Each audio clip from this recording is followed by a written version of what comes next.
My name is Vera Futorjanski. I'm the CEO and founder of Veritas Ventures, an innovation advisory firm based out of the UAE. I'm also an angel investor. I invest mostly in female-funded startups, and I'm also a limited partner in an African venture capital fund. I've been in the tech, innovation, and VC world for almost a decade. Started as a founder myself back then for Rocket Internet, moved on to be an ecosystem builder with Dubai government, and then joined an American venture capital firm called 500 Global and managed the Middle East for them. My background is quite unconventional. In fact, I was born in what is now Kazakhstan, moved to Germany when I was a child, went to high school in the US, studied in university in New Zealand, and did my master's in London. And in fact, my first career, I was a dancer. And that is why I truly advocate that you don't have to be what you studied. If you really want something, you can change and make it happen. You can be anybody you want to be, really. So I was a dancer.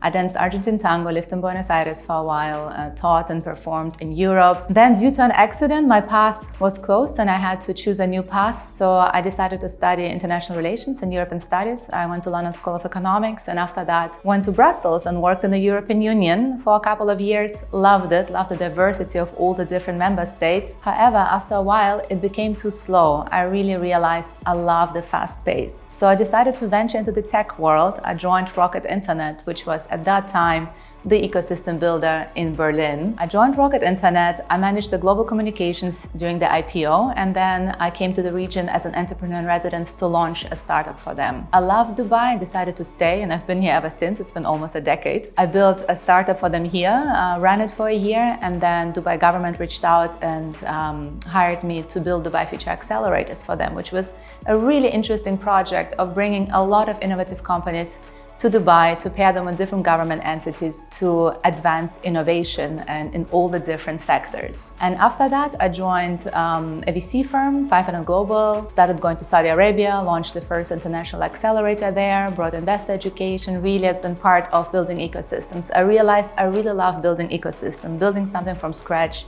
giving opportunities to people. You know, we always say talent is everywhere, opportunity is not. And this is so true to this region and especially emerging markets. And that is why I have this big passion of building ecosystems and making it more inclusive. To build a successful ecosystem, it takes several stakeholders to be on board, right? You can't just have talent. Like I was saying before, if there's only talent and no opportunity, you can't really advance. So in order to build a successful ecosystem, which I think we have succeeded here in Dubai, it takes several. You need talent, of course, and that's why we have so many universities and international universities come to Dubai. You need investors, and I'm really happy to see we have really expanded in our investor base in the Middle East. You need especially the government to be on board, and that is what I think makes us very different. I remember when I was with the Dubai Future Foundation, we would go to the US and talk to American VCs and American startups, and the startups would usually say, we don't want the government to be involved, it only slows us down. Whereas here, startups want the government to be involved. If you have government involvement, you succeed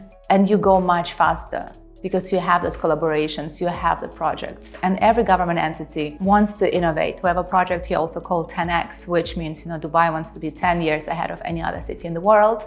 That includes every government entity to innovate. And you just see it in the city. There's such a fast pace. Everybody's innovating. Everybody's really wanting to make a difference and an impact. And that's what it takes to create a successful ecosystem. And that's what I think we have really succeeded here. So you have the government on board, and it's a very agile government. A few years ago, I was involved in the blockchain strategy, which Dubai is part of. Dubai aims to become a completely paperless government, to have every government transaction on blockchain. I just can't imagine this happening, you know, in many other countries in the world, especially the established countries. So it takes a fast-moving, agile government to be able to move quick, and that's what you have here. Why the ecosystem is flourishing here and is attractive to foreign business is because you have a very agile government. Things can be moved fast, you can adopt legislation and change it.